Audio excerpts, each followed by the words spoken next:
Hello, सत श्री अकाल, नमस्कार। दिस इज भावना और आज हम बात कर लेते हैं कि व्हाट इज सीटेट। क्या है सीटेट? आखिर बहुत से लोगों को अभी पता ही नहीं है कि सीटेट क्या है, क्यों जरूरी है, क्या इसकी एलिजिबिलिटी है, क्या वैलिडिटी है, कब ये शुरू हुआ था, इसके बाद क्या है, इसे भरना बहुत ज्यादा आवश्यक है, क्यों है। तो सबसे पहले हम बात कर लेते हैं इसकी सीटेट की। ठीक है, तो सीटेट का फुल फॉर्म मैं आपको बता दूं यहाँ पे, सेंटर टीचर एलिजिबिलिटी टेस्ट। ठीक है, सीटेट और TET. What is the difference between CTET and TET? CTET एक अलग चीज है और टेट एक अलग चीज है। सबसे पहले हम बात कर रहे हैं कि सीटेट क्या है। तो सीटेट क्या है? CTET is national level exam. वहीं टेट वगैरह क्या है? टेट को हम बोलते हैं एस्टेट भी बोल देते हैं। एस्टेट से मतलब है कि स्टेट लेवल के जो प्रोग्राम होते हैं, स्टेट लेवल के जो टीचिंग एलिजिबिलिटी क्राइटेरिया है, वो क्या है? एस्टेट है। और सीटेट क्या है? CTET is central teacher eligibility test. This is the national level exam. अगर आप सीटेट को पार कर जाते हैं तो उसके बाद आपको कोई भी टेट वगैरह पास करने की जरूरत नहीं है। जी हाँ, आपको सीटेट पास करने के बाद कोई भी टेट पास करने की जरूरत नहीं है। अब क्या बहुत सारे लोगों को ये पता ही नहीं है कि सीटेट है क्या। सीटेट एक ऐसा प्रोग्राम है, सीटेट और टेट एक इस तरह का प्रोग्राम है जब कुछ स्टूडेंट्स ग्रेजुएशन के बाद अपना ग्रेजुएशन के बाद क्या कर लेते हैं, एक डिप्लोमा कर लेते हैं या कोई डिग्री ले लेते हैं और वो टीचिंग पे बेस्ड होती है। ठीक है, तो जिन बच्चों को क्या करना होता है, टीचिंग लाइन में जाना होता है, तो उसके लिए सबसे पहले वो डिप्लोमा कर लेते हैं या फिर डिग्री कर लेते हैं। उसके बाद वो क्या हो जाते हैं, सीटेट का पेपर देने के लिए या टेट का पेपर देने के लिए एलिजिबल हो जाते हैं। अब सीटेट का पेपर और टेट का पेपर क्या है, सबसे पहले हम ये देख लेते हैं। सीटेट का पेपर क्यों भरना जरूरी है, सीटेट का पेपर इतना जरूरी क्यों है? क्योंकि इस सीटेट के पेपर को पास करने के बाद हम क्या कर सकते हैं, this is the filtration exam कहना चाहिए।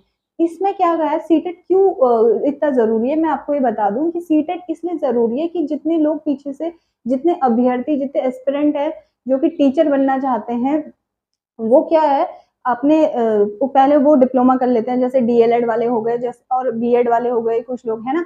तो डिग्री और डिप्लोमा एक उनको करना है। उसके बाद क्या है, उनको सबसे पहले सीटेट क्वालिफाई करना है। क्या क्वालिफाई करना है? सीटेट क्वालिफाई करना है। सीटेट क्यों क्वालिफाई करना है? क्योंकि ये 2011 से लागू कर दिया गया था। सीटेट कब से लागू किया है आपका? ये किया है आपका 2011 से लागू कर दिया गया है। इसमें क्या कहा है कि जैसे जो डिप्लोमा और डिग्री किए हुए बच्चे हैं, वो पहले सबसे पहले सीटेट को पास करेंगे, सीटेट का एग्जाम को क्वालिफाई करेंगे। This is the qualifying exam. ठीक है, तो उसको पास करने के बाद तब जाके वो मेन पेपर दे सकते हैं, जैसे एलटी वगैरह का हो गया और सारे जितने भी आते हैं यहाँ पे, सुपर टेट वगैरह, ये सारे हो गए, है ना। तो या केवी के एग्जाम हो गए, तो उसको देने के लिए सबसे पहले एक फिल्टरेशन लगाया जाता है, वो है सीटेट एग्जाम या फिर टेट एग्जाम। तो सीटेट एग्जाम क्या है? एक तरीके का फिल्टरेशन है कि इस बच्चे ने डिप्लोमा में या फिर डिग्री में अपना पढ़ाई अच्छे से किया है, क्या ये शिक्षक बनने के योग्य है, क्या इसको पेडागोजी के बारे में पता है, क्या इसको ये पता है कि बच्चों को किस तरीके से ट्रीट करना है, बच्चों को किस तरीके से शिक्षा देनी है। ये नहीं अब अगर सीटेट नहीं होता, लेट सपोज अगर सीटेट नहीं होता, तो क्या होता कि बहुत सारे बच्चे ऐसी हवा में डिप्लोमा कर लेते हैं, टीचिंग करते करते डिप्लोमा कर लेते हैं, टीचिंग करते करते बीएड कर लेते हैं। तो भाई बीएड तो कोई भी कर लेगा, डीएलएड भी कोई भी कर लेगा, है ना। लेकिन उसके आगे एक एग्जाम है। ये कहना चाहिए कि टीचिंग, एक गवर्नमेंट टीचर बनने के लिए ये एक सीढ़ी है। तो सबसे पहली सीढ़ी तो आपने क्या कर ली, आपने कोर्स कर लिए, डिप्लोमा कर लिया और क्या कर लिया, डिग्री कर ली। उसके बाद आता है आपका सेकेंड स्टेप कि आपको पार करना है सीटेट या फिर कोई भी estate. Estate is state level exam. ठीक है, टीईटी, टीचर एलिजिबिलिटी टेस्ट। ठीक है, उसके बाद आपको ये क्राइटेरिया पास करना है। ये पास क्यों करना है? क्योंकि आपकी यहाँ पे योग्यता ये देखी जाती है कि क्या आप सच में, जो आप डिग्री करके आए हैं, जो आप डिप्लोमा करके आए हैं, क्या आपने सच में उसमें ध्यान से पढ़ा है, क्या आपने उसको बहुत गहराई से जाना है कि किस तरीके से बच्चे को पढ़ाना है, किस तरीके से स्ट्रेटेजीज लेनी है, किस तरीके से आपने उस डिग्री को बहुत अच्छे से डीपली पढ़ा है या नहीं पढ़ा है, आपको उसके बारे में नॉलेज भी है या नहीं है, या फिर आपने एनआरआई कोटे से लगा करके और अपना कुछ करते रहे अलग से, या इस तरीके से हवाबाजी में आपने कहीं वो डिग्री या डिप्लोमा हासिल तो नहीं किया। तो उस फील्ड, उस चीज को जानने के लिए कि आपके अंदर वो योग्यता है, आपके अंदर वो एबिलिटी है, तो वो एक फिल्टरेशन है तो वो फिल्ट्रेशन के को ही क्या कहते हैं, हम सीटेट का एग्जाम कहते हैं। एक ये पता चल जाता है कि हाँ ये जो बच्चा है, ये जो अभ्यर्थी है, जो टीचर बनना चाहता है, जो शिक्षक बनना चाहता है, वो सीटेट को पार कर गया है और अब ये एलिजिबल है, इसके अंदर वो सारी योग्यताएं हैं बच्चों को पढ़ाने के लिए। ठीक है, अब उसके अंदर भी मैं बता दूं सीटेट क्या है।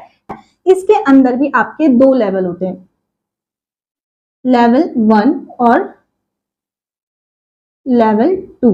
ठीक है, लेवल 1 में क्या होता है, लेवल 1 में होता है आप क्या कर सकते हैं, आप 1 to 5th वाले स्टूडेंट्स को पढ़ा सकते हैं। और लेवल 2 क्या है, दिस इज 6 to 8। ठीक है, जो 1 से 5 तक के बच्चों को पढ़ाना चाहता है वो सीटेट का पहला एग्जाम क्लियर करेगा।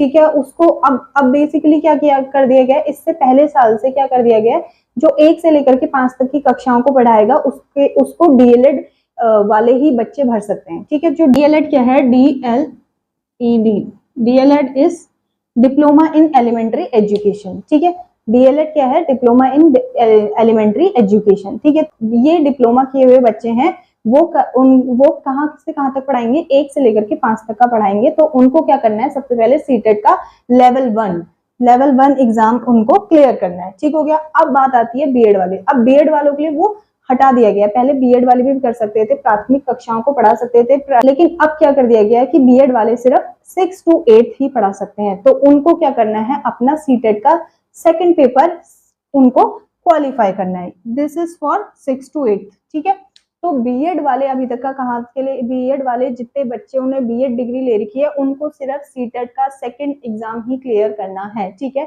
उसके बाद जब आ जाता है 11th 12th वालों के लिए, अभी कोई एग्जाम अभी सेट नहीं किया है, पर सुनने में आ रहा है कि उनके लिए भी लेवल 3 और 4 आने वाला है। पर अभी जो लेक्चरर के लिए है उसमें ऐसा कुछ नहीं है कि आपको मतलब सीटेट पास कर, सीटेट का लेवल ये सेकंड और फर्स्ट पास करना है, ऐसा कुछ नहीं है, उसमें डायरेक्ट ही एग्जाम हो जाता है। ठीक है, अब लेट सपोज आप कहाँ हो, उत्तराखंड में हो। ठीक है, उत्तराखंड में हो और उत्तराखंड में बहुत सारी टीचिंग की वैकेंसीज आ गई हैं। ठीक हो गया, गवर्नमेंट टीचिंग की वैकेंसीज आ गई हैं। तो अभी आपका क्या है, यूटेट क्लियर नहीं है। अगर आपका सीटेट क्लियर है तो आप आराम से उन पेपर्स को दे सकते हो। ठीक है, जैसे केवी का फॉर्म आ गया, लेट सपोज केवी की वैकेंसीज आ गई और आपका सीटेट क्लियर है, तो आप क्या कर सकते हो, उस टाइम पर आप केवी का फॉर्म भरने के लिए एलिजिबल हो जाते हो। अब बात कर लेते हैं हम इसके पैटर्न की। ठीक है, पैटर्न इसका क्या है, ये जो सीटेट है मैंने आपको बता दिया है कि ये 2011 में शुरू किया गया था। पैटर्न इसका था पहले इसका पैटर्न क्या था, ये 1.5 घंटे में ये पेपर कंप्लीट करना था। तो क्या होता था, बहुत कम बच्चे पास हो पाते थे, 5 से 6% बच्चे ही पास हो पाते थे, जबकि भरने वाले बच्चे थे बहुत सारे थे। तो 12-13 से क्या कर दिया गया, इसके पैटर्न में थोड़ा सा चेंज कर दिया गया। अब इस पेपर को सारे ही टेट, चाहे वो यूपी टेट हो, चाहे वो यू टेट हो, चाहे वो सी टेट हो, सारे ही टेट के पेपरों को क्या कर दिया गया, 2.5 घंटे का कर दिया गया। अब इसके पैटर्न में क्या चेंज आ गया है, सारे पेपरों को 2.5 घंटे का कर दिया गया है। अच्छा, अब क्या है, पहले ये कभी कभी अगर इसको एनटीई कराती थी, नेशनल टेस्टिंग एजेंसी कराती थी, तो ये पेपर क्या होता था, ऑनलाइन होता था। अगर ये सीबीएसई के हाथ में चले जाता है तो पेपर हमेशा क्या होता है, ऑफलाइन करा दिया जाता है। ठीक है, तो ऑनलाइन और ऑफलाइन तो ये मोड एजेंसीज के ऊपर डिपेंड करता है कि अब जिसके हाथ में जब सीटेट का एग्जाम कंडक्ट कराने का मौका होता है तो वो उस हिसाब से कंडक्ट कराता है। एनटीई के पास जाता है तो ये क्या कराता है, ऑनलाइन कंडक्ट कराता है। सीबीएसई के पास जाता है तो ये ऑफलाइन ही कंडक्ट कराता है। ठीक है, मोड इसका क्या है, ऑनलाइन और ऑफलाइन चलता रहता है। ठीक है, बाकी जो टेट के पेपर है वो क्या हो जाते हैं, वो तो ऑफलाइन ही चलते हैं आप लोगों के। ठीक हो गया। अब बात आती है कि इसको कौन भर सकता है, इसको कौन भर सकता है। भाई इसको ऐसा नहीं है कि बीटेक वाला भी भर रहा है, इसको सीटेट का एग्जाम कोई 12th वाला भी भर रहा है, कोई बीटेक वाला भर रहा है, कोई मैनेजमेंट वाला भर रहा है, ऐसा कुछ नहीं है। सीटेट का एग्जाम वही लोग भर सकते हैं जो टीचर बनना चाहते हैं और जिनके पास डिप्लोमा है, जिनके पास बीएड की डिग्री है। यानी कि डिप्लोमा, आपको सीटेट का पेपर भरने के लिए या तो डिग्री होनी चाहिए या तो क्या होना चाहिए, आपके पास डिप्लोमा होना चाहिए। ठीक हो गया। उसके बाद हम बात कर लेते हैं हाउ टू प्रिपेयर। ठीक है, अब इसमें बात कर रहे हैं हम हाउ टू प्रिपेयर, कैसे आपको प्रिपेयर करना है। भाई सबसे पहले तो सीटेट के पेपर में 4 से 5 सब्जेक्ट होते हैं। सबसे पहले आपका CDP is child development and pedagogy, जिसमें बच्चों का विकास कैसे है, बच्चों को कैसे पढ़ाया जाना है, बच्चों के बारे में ही है सब कुछ। टीचिंग स्किल्स आपको कैसे रखनी है बच्चों के सामने कि वो बेहतर सीख पाए, बहुत बेहतर चीजों को लर्न कर पाए, ठीक है। उसके बाद आता है आपका लैंग्वेज 1 और लैंग्वेज 2, या तो आपने उसमें हिंदी लेना है और इंग्लिश लेना है। दो लैंग्वेज है यहाँ पे, एक में आपने इंग्लिश चूज करना है, एक में हिंदी चूज करना है। उसके बाद आ जाते हैं, अगर आप साइंस साइड वाले हैं तो उसमें आएगा आपका मैथमेटिक्स, अगर आप आर्ट्स वाले हैं तो उसमें आ जाएगी आपकी एसएसटी। एक और है इसमें, वो है ईवीएस पोर्शन, ठीक है। तो ये इसका क्या है, टोटल सिलेबस है। अब क्या है कि इसको कैसे प्रिपेयर करना है भाई, जैसे अभी दिसंबर, अब जो पेपर हो गया है, ठीक है, अभी 7 जुलाई 2024 को एक सीटेट का पेपर आपका निपट गया है, ठीक है। अब जो है बहुत सारी वैकेंसीज आने वाली है, तो अभी साल के मिड में ही क्या करा दिया है, सीटेट का पेपर आराम से आपका कंप्लीट हो चुका है। जो नेक्स्ट पेपर होगा, सीटेट का पेपर साल में 2 बार आता है, एक पेपर अभी इस साल में 2024 में हो चुका है, जो नेक्स्ट पेपर होगा वो दिसंबर में आ जाएगा, सितंबर में इसका नोटिफिकेशन आपको मिल जाएगा और आप दिसंबर में इसका पेपर दे सकते हैं। और इसका जो प्रिपरेशन है भाई, ऐसा नहीं है कि आपने एक हफ्ता पहले शुरू करा तो आप बिल्कुल बढ़िया हो गया, सब आ गया, आपने क्लियर कर लिया, ऐसा नहीं होता है। आपको पहले से 5-6 महीने पहले से तैयारी करनी पड़ेगी, रोज 1-1 घंटा भी दोगे ना तो this is more than enough, ठीक है। उसके बाद आ जाते हैं हम कि अब पेपर इसका कब होगा। मैंने आपको बता दिया इसका पेपर होपफुली दिसंबर में देखने को मिल जाएगा, सितंबर में इसका नोटिफिकेशन वगैरह आ जाएगा और दिसंबर में आपको पेपर भी ये लोग करवा देंगे। ये एक क्वालिफाइंग एग्जाम है, क्वालिफाई हर कोई कर सकता है और वही कर सकता है जिसको सीडीपी वगैरह की और अपने क्लास 6 to 8, अगर आप सेकंड पेपर दे रहे हैं क्लास 6 to 8 एनसीईआरटी की बुक्स की अच्छी नॉलेज होगी तो वो इस पेपर को क्वालिफाई कर जाएंगे। तो आपको सबसे पहले तो सीडीपी इसके लिए क्लियर करनी है और 6 to 8 एनसीईआरटी जो पैटर्न चल रहा है अभी, तो उसके बारे में आपने डीप नॉलेज लेनी है, साइंस और मैथमेटिक्स या फिर एसएसटी। अगर आप किससे आर्ट साइड से, तो आपको इन सब्जेक्ट की अच्छी नॉलेज होनी चाहिए, उसमें क्या सिलेबस है आपको वो पूरा अच्छे से आना चाहिए, बस उसी के अंतर्गत से ये पेपर आता है, ठीक हो गया। तो ये है आज का इंफॉर्मेटिव वीडियो।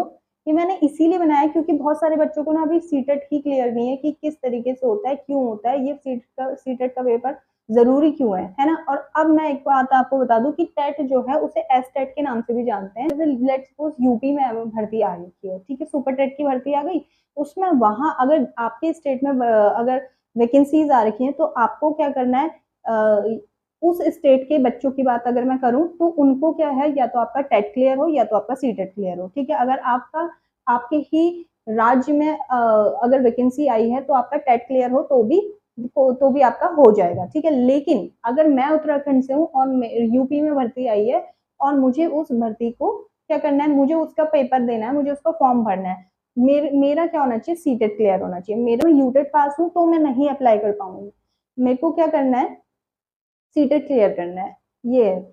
और दूसरी बात ये है कि अगर यूपी में भर्ती आई है तो यहाँ का जो एससी एसटी वाला बच्चा है या ओबीसी वाला बच्चा है जो कि 82 मार्क्स में पास हो जाते हैं, मैं सीटेट का क्राइटेरिया भी बता दूं, CTET is the criterion exam, ठीक है। सीटेट क्या है, एक क्राइटेरिया वाला एग्जाम है, this is not the merit based exam.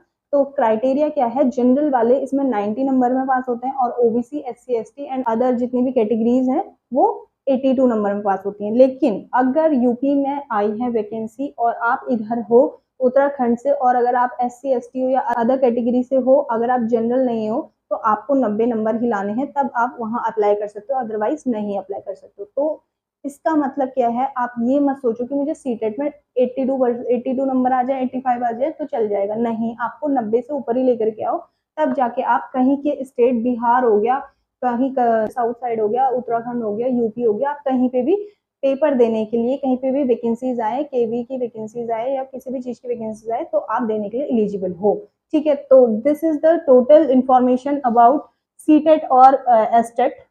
तो होपफुली आपको बहुत कुछ समझ में आया होगा, बहुत कुछ सीखने को मिला होगा। अगर आपको मेरी ये वीडियो बहुत अच्छी लगती है तो आप मेरे चैनल को सब्सक्राइब करिए और मिलते हैं नेक्स्ट वीडियो में, and thank you for watching.